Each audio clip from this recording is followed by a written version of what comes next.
You know, if I played as many WODs as I do episode 1, I probably would have finished the entire id Games archive by now. But no matter.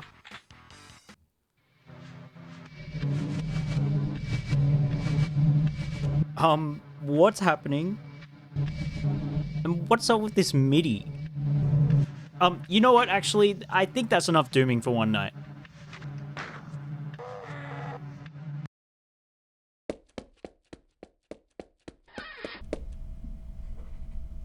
Well, this isn't where I was expecting to end up. I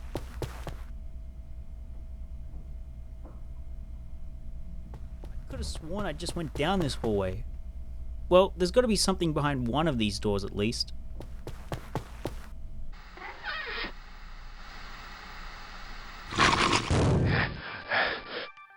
Okay, I guess it was all a dream.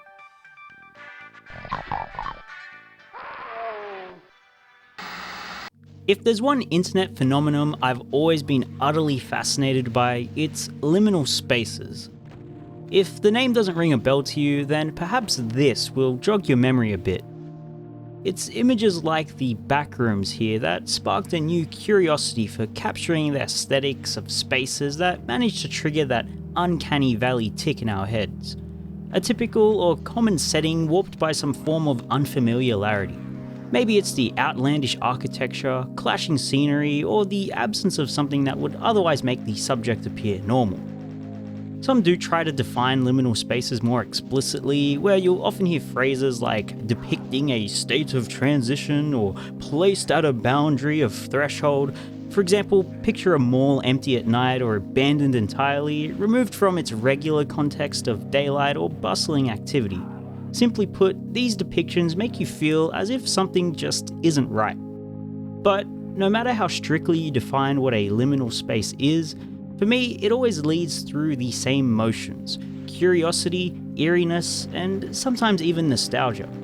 It probably helps that these feelings often overlap with another fascination of mine: dreams. A state where the laws of reality are a little more lenient and your surroundings always seem to be in a constant state of flow. Suffice to say, for liminal spaces, whether in a photo or a 3D space, to capture these complex feelings of unease has always been so compelling to me. Now, when it comes to Doom, its abstract and archaic approach to architecture and scenery seems like an intriguing match for exploring these forms of liminal spaces. Hell, find a few old WODs and run them through with the No Monsters flag, and you might get a small sense of what I've been talking about. I'm not the only one either, as many have already tried to explore these spaces in-engine, from a number of backroom-inspired maps to, of course, the mancubus in the room. But instead, today we're going to be covering Liminal Doom, a joint collaboration between Dashlet and Lintel from 2023, as well as its 2024 sequel Liminal Doom 2 Crossing the Threshold by Dashlet. These projects came about after Dashlet and Lintel were inspired by a binge session of liminal space images and attempted to translate these images within the context of Doom combat, and impressively were actually the first mapping efforts for both of them. Though short with only 5 maps, the initial project was met with positive reception and naturally was followed up by Dashlet in 2024 with another 5 main maps, bolstering a much grander scope not only visually but also in respect to its gameplay. I remember being quite fond of Liminal Doom when I first encountered it, and even its sequel managed to earn a 2024 CAC award, so let's see how well these sets managed to capture that liminal experience. Before we proceed, of course, some quick housekeeping. We'll be playing with my preferred source port, Nugget Doom, with all its fancy bells and whistles like coloured blood and dynamic health and armor counts, and we'll be playing on the boom compatibility level, and also MBF21 later, but look, you don't have to worry about that.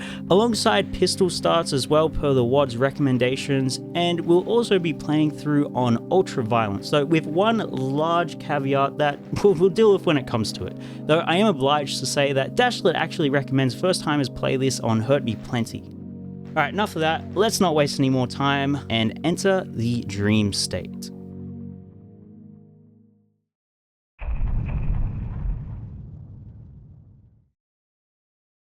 First stop is oddly familiar, and such a name is befitting, not only because of the liminal association, but even off the bat, passing through the dark hallways feels like you've stumbled upon some section of a building that's been closed off and sat untouched for years. Despite the uneasy solitude the source material often portrays, this opener takes no time throwing a wave of lower tier hostiles at you, made worse if you're like me and missed the secret berserk hiding in the first room. This map certainly isn't easing you in, leaving an early SSG amongst ambushing archviles and even sandwiching you between a Revenant and Hell Knight showdown while grabbing the blue key. Despite the fact that you clearly aren't alone, the general sense of dread, helped in part by Sunlust's Map 15 MIDI, mixed with the curiosity to explore, is still ever present, even if you can't veer off the beaten path, so to speak. Areas feel stitched together in a good way, with odd bits of scenery just out of arm's reach, really hearkening to the ever-changing nature of these dream spaces. And we've even got our first liminal sightseeing spot with a recreation of the famous Holiday Inn courtyard.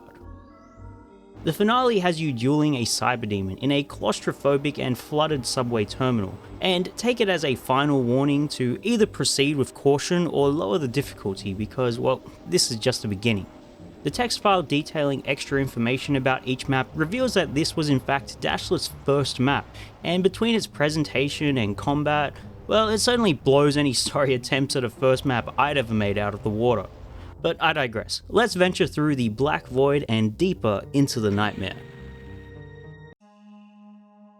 On theme, Am I Dreaming throws us into the deep end, with its interpretation of another common trope, the dream pools, albeit with a bit of a brutalist tinge. True to its word, the dim-lit brooding bathhouse puts you to work quickly with its guarding mancubus, but the map does give you an early plasma rifle for dipping into the chest-high waters. You'll need all the ammo you can get to micromanage the demon projectiles and archvile sightlines, and it tells me that the further I dive, the less welcome I'll be. In truth, the map feels more akin to a carnival dark ride than its initial ruse of labyrinthian design, even spitting you back to the beginning once you find the yellow key, but it does let you soak in the unorthodox setting. The whole experience is heightened by the Duke Nukem 3D track Plasma, conjuring similar feelings but not quite reaching the same highs of reflection and inner turmoil that its use manages to in Alien Vendetta.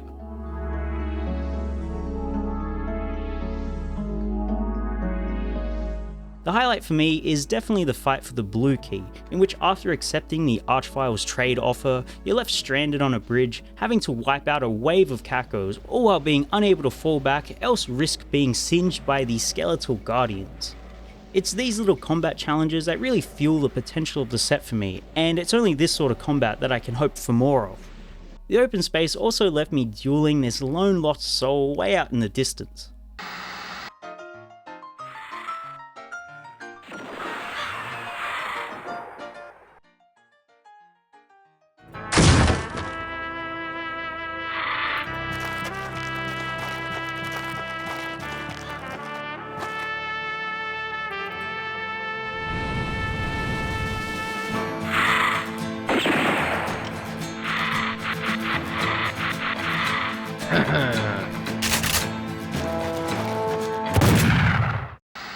Did I forget to mention this is also Lintel's first map? Besides receiving some tips from Dashlet, I just can't help but be impressed by these early bodies of work. Well, anyway, let's dry off and get a move on. Okay, I have to get this off my chest, because if any map is going to reuse a MIDI so intertwined with its source material as Grove by BPRD, well, then it's got to make sure it at least doesn't waste its own potential. Thankfully, that's not the case with Nostalgia. True to its word, Nostalgia doesn't beat around the bush, dropping us in a depiction of a simpler time, childhood. Wandering down these halls, it really feels like at this point we're adventuring into the dark recess of Doomguy's mind, or perhaps more accurately, Dashlet's own memories. Here you'll find everything from the makings of a play center, party rooms, even an indoor soccer field, all while starting to twist more towards the abstract, with rooms slathered in bold colours that harken back to a more youthful spirit. The fact that these spaces feel so clinical and empty, well, aside from the demons that roam its halls, warps their original purpose into the unfamiliar, detaching them from the joyous occasions they might once have been linked to. Maybe I'm reading too much into it, but my bittersweet reaction and the hostility that resides in this map serves to remind me that perhaps we'll never have days quite that simple again. No matter how much this map made me reflect, however, I should point out the fact that Liminal Doom has managed to elicit such a response all while using minimal custom textures, and that's even more impressive. And even with the new textures that it does use, it still retains that id Software style. This map is certainly the most striking in all departments up to this point. If you don't fancy sticking around here too long though, then follow the paths to the red and blue keys and their respective arena challenges, but I warn you, if you want to make it through the final fight with a standing chance, then make sure to uncover the secret behind the yellow door, else it'll be a chore to survive the Spider Mastermind. Oof. Alright, things are getting a bit real, so let's move on. Last day of school. I've got to admit, depicting any form of school in Doom is certainly a loaded choice, but I feel here at least it's handled pretty amicably. I can see what Lintel was going for. As school locks up for the summer holidays, you know, it transitions away from regular use, and if you've ever been inside of a school at night, outside of that traditional context, it feels just a little bit off. Setting this level to Ocarina of Time's Forest Temple track lends to this notion I've concocted in my head. You know, that whimsical optimism of being out of school during the summer, but with a splash of caution. But again, the setting is an excellent space for exploring the liminal aesthetic, and even leans more towards dreamlike areas, where stargazing outside of a classroom window becomes almost ethereal. I suppose this map is very similar to the last, where these very perceptible Doom-cute furnishings that are typically so innocent are corrupted by the forces into a more nightmarish scenario. I realise I've largely ignored the combat for a little bit, but from Arachnotrons laser beaming you down narrow hallways to this middling library department infested with bony book burners, well, it's all just a little bit more grueling this go around. This map is noticeably shorter than the last couple maps, so let's take it as a bit of a breather and get going for map 5. Wait, map 5 already? Jeez, that wasn't long. Anyway, after an enticing switch flip, we're greeted to probably the hottest opening of the WOD as we make our way through the mall sweeping venture. If you're not careful, you'll be scrounging for extra shells, so you'll be strapped to make every shot count early on. Getting past the foyer, you'll find yourself tripping through spotty hallways, hiding all sorts of terrors, but I often found myself struggling to see the mall in this map titled Lost in the Mall. Sure, there's a little shop you could visit up the stairs, and there's this spot somewhat resembling an 80s style food court, but this truly is the most abstract design we've had yet. I will admit, Dashlet did still draw on some mall-based imagery for this particular interpretation, and hell, maybe it's a sign of Doomguy's mind unraveling, struggling to keep the illusion going, even warping familiar locations upon returning to them. This insanity culminates once you find the auto map, which simply taunts you if you try to use it. I still enjoyed this map, especially with how it spreads a lot of these intricate details around, but I can't help shake the feeling that it's a little undercooked, and it certainly didn't itch at that existential scratch the last couple of maps did. Hey, at least his packed Archvile drip feed was pretty intense. I think after all leading up to this, it feels a little anticlimactic. Sure, you get a BFG, but it's really just a tiny room with a somewhat difficult Cyberdemon fight. I don't know, maybe I expected something a little grander, but who knows, maybe we'll get something like that down the line. Foreshadowing. Either way, just as things start to unravel, let's descend down these stairs with trepidation and see if escape is near.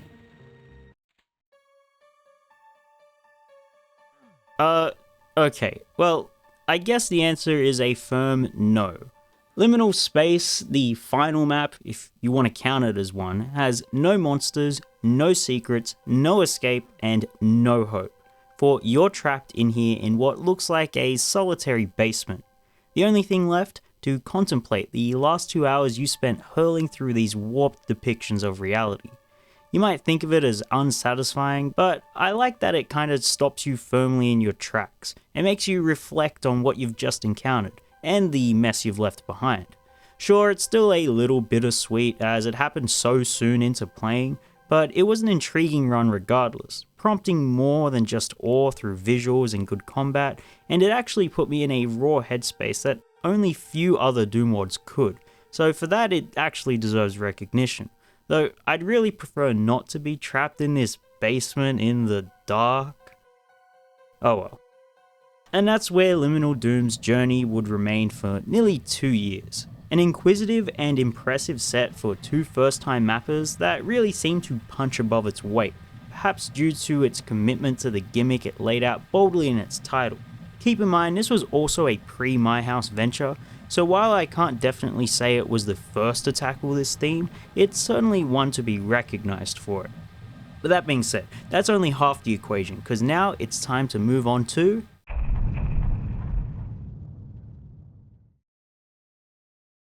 Now, I just want to say that while I'd previously played Liminal Doom, this is actually my first time playing the sequel, so I'm coming in with a fresh perspective. But anyway, let's find out if it lives up to the praise. Liminal Doom 2 starts us right where we left off, albeit with a fresh new coat of paint, with the new textures making the scenery even more reminiscent than before. And look, I liked Liminal Doom's approach, but here it has the opportunity to be even more unsettling. As the name suggests, Lost in an Empty Place has you aimlessly wandering around an even more warped interior that's also suspiciously quiet. That's because what you'll quickly discover here is that this is a puzzle map, but at least it allows us to settle into this more focused atmosphere. Dashlit has clearly refined their craft within the 1 year between this and its prequel, because between solving all this map's quirks, you'll stumble across many more curiosities, walls with holes where they shouldn't be, and stairs that lead to nowhere. The geometry isn't quite non-Euclidean, but it's hardly coherent either, again drawing parallels to that deteriorating dream state idea.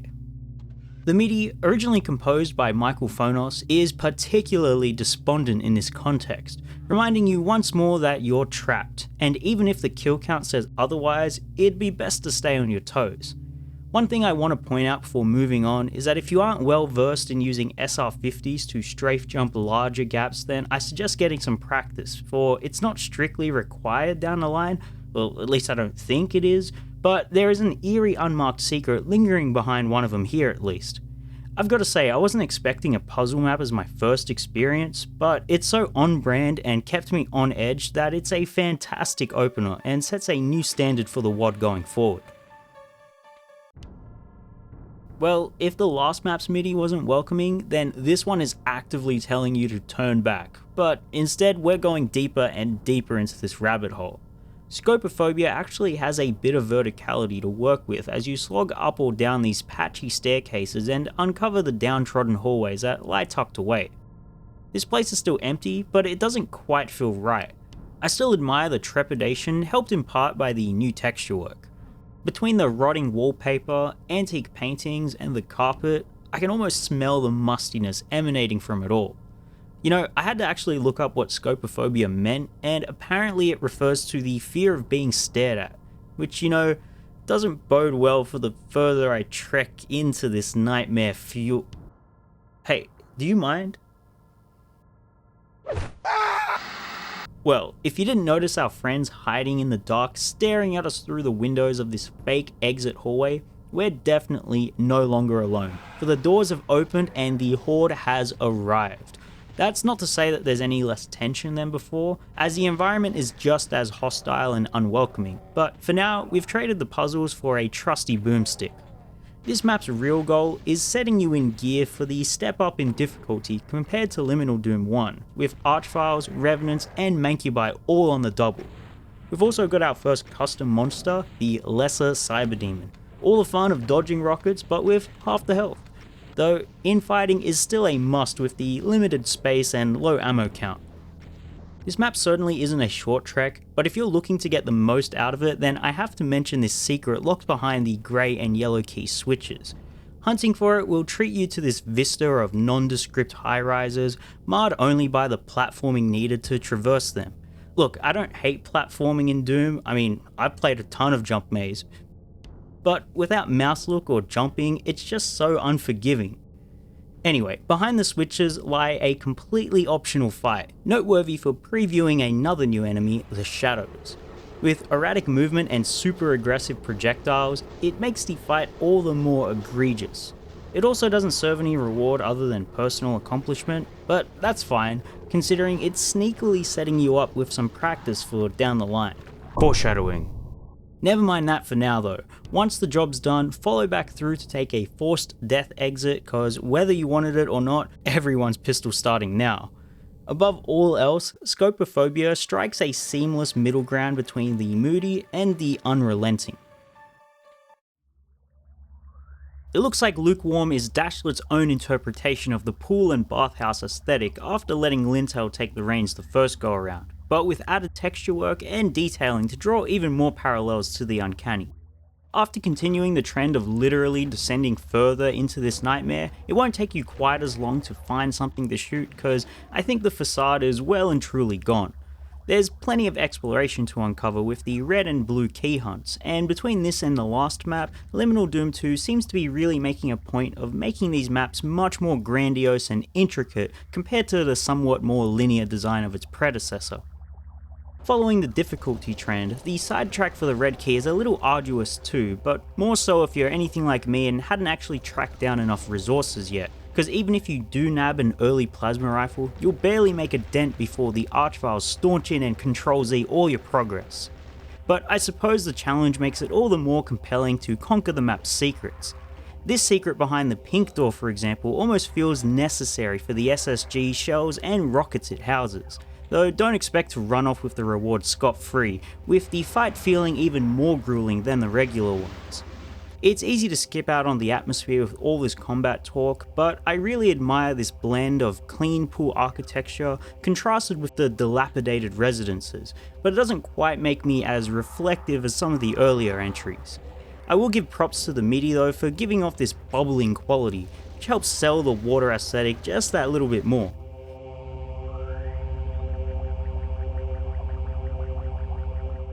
Still, even in these quiet moments, you'll encounter some more platforming with the addition of timed lifts, forcing you to rush. Again, these maps are no longer holding your hand, but hey, at least you aren't punished for falling off. Lastly, there's yet another optional grey key fight to unlock, but I'm fairly confident in this spot you actually need to SR50 to reach it. I haven't been skipping these fights for the sake of not missing content, cause even if being optional, they're still a lot of fun. Yeah, there might not be any goodies to snag afterwards, but they're a reward unto themselves. This map is for sure a visual spectacle and much more ambitious, but I think it loses a bit of that introspective nature for me, and is almost veering into the depressing. I think Lukewarm really lives or dies on your attachment to the theme, but anyway, let's climb this certainly OSHA violating architecture and truck along. Dropping us off on the ground floor from an elevator is our next stop, Fading Memories. I really admire this opportunity to stop and soak in the lobby, and it's a breath of fresh air, especially coming off the back of last map's challenges. I couldn't even begin to tell you what purpose this building serves other than the fact that it looks like it's a barrier against the outside void. One little detail I thought was fun to speculate over was the reason these cabinets were in the foyer. Maybe because the building itself is in a state of transition between owners or renters, or just frozen and abandoned. If you can brave the outdoors, you can really get a sense of how nonsensical the landscape is becoming, consumed by darkness, random land masses, and unrelated scenery being propped up all about on their own. It's like there's no longer any geometrical coherency. Jeez, what a statement. If you hadn't noticed through my rambling at this point, this is indeed another puzzle map, and I didn't mind the surprisingly substantial ratio of combat to brain teasers, and the fact that up to this point, each map has played to either extreme. One might argue against this whiplash, but I found it refreshing and really lets you embrace the trepidation that Dashlet no doubt wants you to endure. In fact, in hindsight, the placement of this map does a particularly good job in giving you a breather before what is yet to come. For shadowing? Look, there's not much else I can say about this map without completely spoiling its charm, so let's embrace the mood shift, pass by some curiously placed grandfather clocks, and drop down to the finale, Map 5. threshold. In a sentence, it's nothing short of a showstopper, and in more ways than one. Okay, before we proceed, I have to throw out a warning, for Dashlet strongly urges first timers playing this map to set their difficulty to Hurt Me Plenty, and after playing it twice, first on Hurt Me Plenty, then on Ultra Violence, I'm very much inclined to agree. Also, I'm going to throw out a spoiler warning here because, well, without giving too much away, a lot of this map's appeal comes from you uncovering its inner machinations. So if you do want to discover these things for yourself, then pause the video, play through the level and come back, or skip to the timestamp here if you would still like to hear my overall thoughts. Don't worry, I can wait.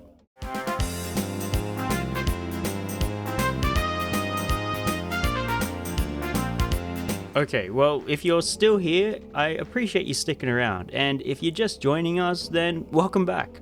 How long has it been? 1, 2, maybe 3 hours? Well, yeah, that's the extent this level can go in, depending on how much you're willing to skulk around, but I digress. Let's tackle Threshold. Where do we begin? Well, maybe it'd be better if I run you through my initial playthrough first. The visuals were immediately striking as I was sent flying down this stairway and onto the first point of contact, an industrial style brick building. It seems innocent enough, some enemies roaming, nothing that looks too out of the ordinary from what we've seen, but it's not until I made my way out the back exit where the path forward becomes decidedly less clear. But what's hiding back here is a whole town full of buildings and paths to explore, some objects of fascination that don't really belong, all while being drenched in the eeriness of night.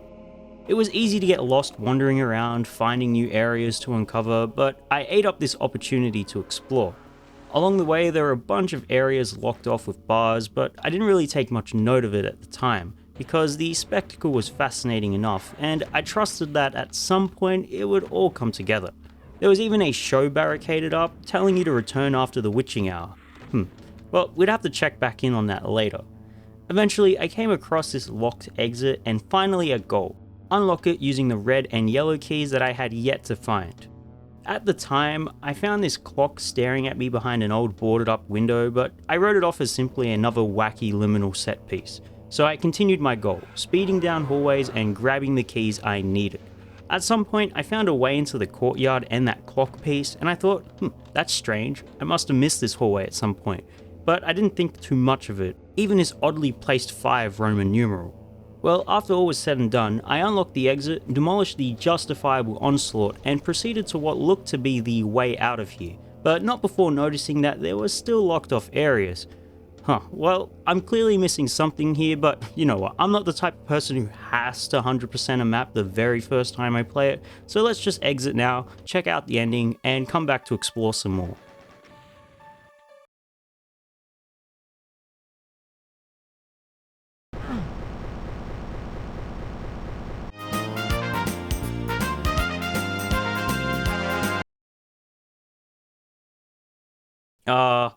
Okay, well that's not good. 45 minutes of playtime and this is it? Yeah, okay, well now I have to go back and figure out this mystery. Okay, well in a nutshell, I'm clearly an idiot because after going back immediately, it clicked for me. This clock here is the key to everything in this map. You see, this isn't just a prop, but a working clock that actually moves an hour ahead every few minutes in game, and nearly every one of those hours corresponds to something happening in the map. As an example, take this room with the 5 that I brushed off earlier. Well, when it strikes 5 o'clock, this door opens, revealing some well-needed resources and one of the first secret fights that first-timers are likely to encounter. So, now with this knowledge learned, it's time to go back to every inaccessible door or barred entries and see whether or not they will open. You know, on one hand, this mechanic is creative and rewarding if you've kept an eye out for other labeled areas or even come across some cryptic written clues, but on the other hand, it exposes the sheer tedium of having to comb over every locked off area, hoping you found it at just the right hour, because while a lot of areas open up permanently, it feels like just as many close when the hour passes. So you end up scrambling around in a circuit just to find a single new area to access.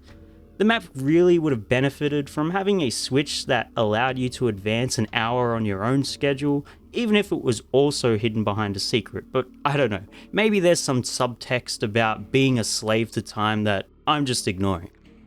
Anyhow, I ended up cruising around, finding many extra battles, resources, and weapon pickups, even this completely optional behemoth. Yeah, no, I'm good, thanks. But I wasn't any closer to finding the secret exit. I knew it had to be behind this door based on the auto map, but I admit, it was about here I threw in the towel. I found this really nifty guide video by GBF, but if you don't want to use it, one trick I discovered is that most secrets will be signposted by one of these green candles. Now, it's not always the case, so I don't know if some are just red herrings or it's all coincidence, but it certainly helped me actually find a few secrets I otherwise wouldn't have. So anyway, according to the video, you need to find and flip these 3 color-coded switches corresponding to the exit door. Okay, that shouldn't seem too bad. This one is tucked back here, another across this platforming bit, and one was at the show we saw earlier. Alright, let's finally head down to the open show and... Wait, how do you get past these bars? Hang on, roll it back a bit. Shoelace.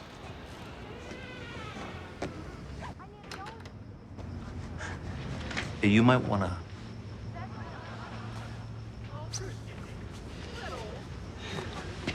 Can I help you? Yeah, come to see the show. Oh, I'm sorry, sir. You'd come late. That's right. It turns out you have an extremely narrow window to catch this show considering the length of time you'll spend here. Specifically, if you don't come between this time here, in accordance with the map timer, then it will be permanently locked off. No repeats and no secret exit for you. Look, I get wanting to make the secret exit more exclusive, but when the map really wants you to explore everything, it's just starting to send me mixed signals. But no matter, we have to complete this on Ultraviolence anyway, so let's just restart, chuck our heads down, and see what's in store.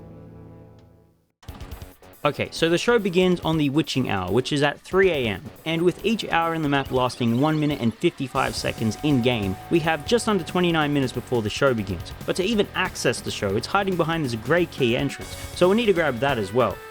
Naturally, we're going to have lots of time to spare, so we might as well grab the red and yellow keys at some point. Hell, we can grab the purple key too, since it opens at 1 AM, and with the warning dashlet left for UV, it's best that we can grab all the extra ammo that it's hoarding. Oh, did I forget to mention that being on UV, we have tougher enemy counts to deal with, and not quite enough extra ammo to help out, so make sure you make every shot count.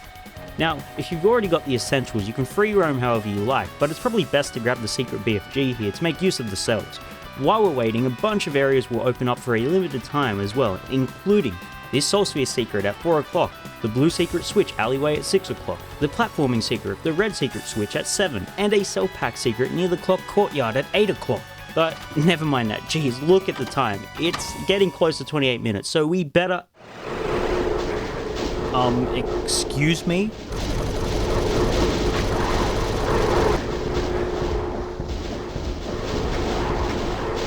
Okay, what the f*** is this? Folks, I hope you took the time to practice with that secret fight all the way back in map 2, because sure enough, now you know why Dashlet was warning us, for when the clock strikes 12, the Shadow Horde is released. I hope you saved enough ammo to combat the erratic movement and turbo projectiles from all 96 of these guys. I want to say I did a good job at protecting myself from them, but they're just so relentless, coming from every angle when I just want to make it to the show on time, but I can't even do that because I didn't find enough ammo to deal with them, and now they're backing me into a corner and it's all just getting to be so frustrating. Okay, I admit I lost my temper a little bit, but I'm pretty sure this isn't supposed to happen.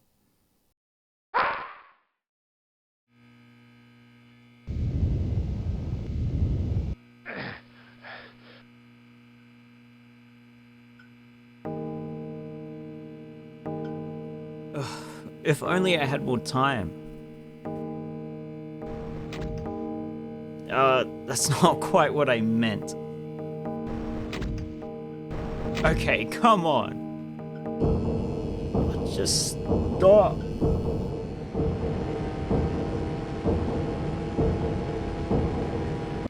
Wait a minute. I've got all the time I want. I've got a save machine. I can just go back to before the apocalypse and prepare. That's right, we're save scumming now, and at this point, who cares? After the Shadow Horde, I was just completely wrecked for ammo. Even with save points for every hour to hunt for shell scraps from each secret, I still had next to nothing left, and after this long, I just want this to be over. I wanted to 100% this map. I truly wanted to say I conquered it, but alas, it's just not the quest for me. But I definitely look forward to a UV Max single segment run by someone brave enough to do so. So instead, I rushed to the theatre just in time, enjoyed the show and the surprisingly full house, and flipped the final secret switch. Slipped through this green switch room to completely avoid the final red and yellow key fight, opened up the secret exit, and finally wiped my hands clean of this nightmare. And our reward? A welcome back to where this sequel all began. Once more in this foreboding basement, we're given a swift but endearing trip back through all the memorable locations of Liminal Doom 1, and much like the end of that escapade, it's only you, no music, no one else, just alone with your thoughts. I admit, it's great to see these older maps spruced up with the new detailing, if only briefly, and with one final ominous message: it's time to wake up. Well, that was certainly something. Was it worth all the effort of Map 5 to get here? Well, for one, it does put me at ease knowing I'm not trapped in an endless void, but after the whole ordeal and with the outdoor rain, it feels just a little melancholic. Well, before we get settled back into the real world, there are a couple bonus secret levels, so let's quickly blaze through them. Discarded feature. Well, it's in the name, so I can't be too mad at it, but this is definitely a departure from the rest. While I can see some aspect of liminality to this, I think this map's short length and linear nature, all while cramming in many fights, leaves little to no room to breathe and explore, and loses a lot of that atmosphere the rest of the WoD built upon. The guitar-driven MIDI, which for the record I'm always a fan of, doesn't help much in this regard either. Nevertheless, it's still competent, if not half-baked, but there's not much else here to spark my curiosity, so let's just move on. Oh, okay, now this is grandiose. Really channeling the dreamscape here.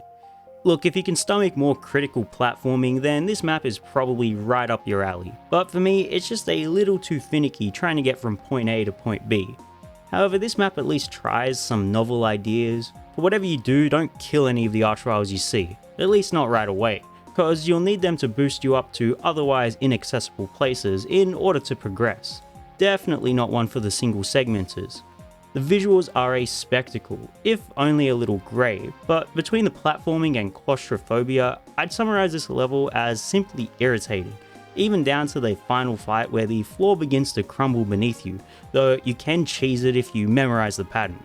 But alas, I'm not going to treat these secret levels too harshly because, well, they're only a bonus anyway, right? And with that comes our end to Liminal Doom 2. Looking back, Dashlet's sequel really set itself up to achieve greater highs and depth than its predecessor, with a far more ambitious scale despite packing the same number of levels within it. The combat, the visual overhaul, the gameplay variety, the mystery, all these elements are just a little more seasoned and are the hallmarks of a mapper who has learnt from their experience and finally tuned their craft. There's no doubt that these details are what held it in such high regard from those who played it and for it to receive the accolades that it did, but like most things, it's far from perfect. I for one am glad that its small level count seems to work in its favour because I feel that its lengthier levels and much longer playtime would have made this project a whole lot more unsustainable and overstay its welcome. Though that being said, at its most convoluted, Map 5 definitely teeters on that edge, and perhaps a little too closely for my liking. Also, the abundance of platforming sections knocks it down a peg for me as well, though thankfully they mostly aren't critical, but they certainly interrupt the set's pacing for me. Frankly, there isn't really a whole lot wrong with Liminal Doom 2, but a part of me still is drawn back to the original Liminal Doom. and it might be its simpler, less refined design and shorter runtime, which I will admit is entirely personal preference. But I'm also partly drawn to it because of its more inquisitive and curious quality, particularly in maps 3 and 4, compared to the far more bleak and grueling hallways of its sequel. Regardless of what liminal setting one might prefer, it's still absolutely worth diving into these spaces because they go beyond merely being background set pieces and are fascinating to explore in their own right, at least for me. If you want to check out more from Dashlet, well, it seems they've had their hands in a bunch of mapping projects since getting their start in 2022, and they have a fascinating blog detailing their inspiration process for Liminal Doom as well.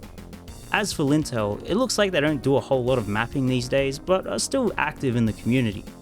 So if you haven't already, grab yourself a copy of either Liminal Doom and start spelunkering. And hell, if you don't feel like fighting, just run the WODs with no monsters and just explore. Because if nothing else, it makes it even more eerie and liminal. As for me, I'm finally ready to move on from the dream state.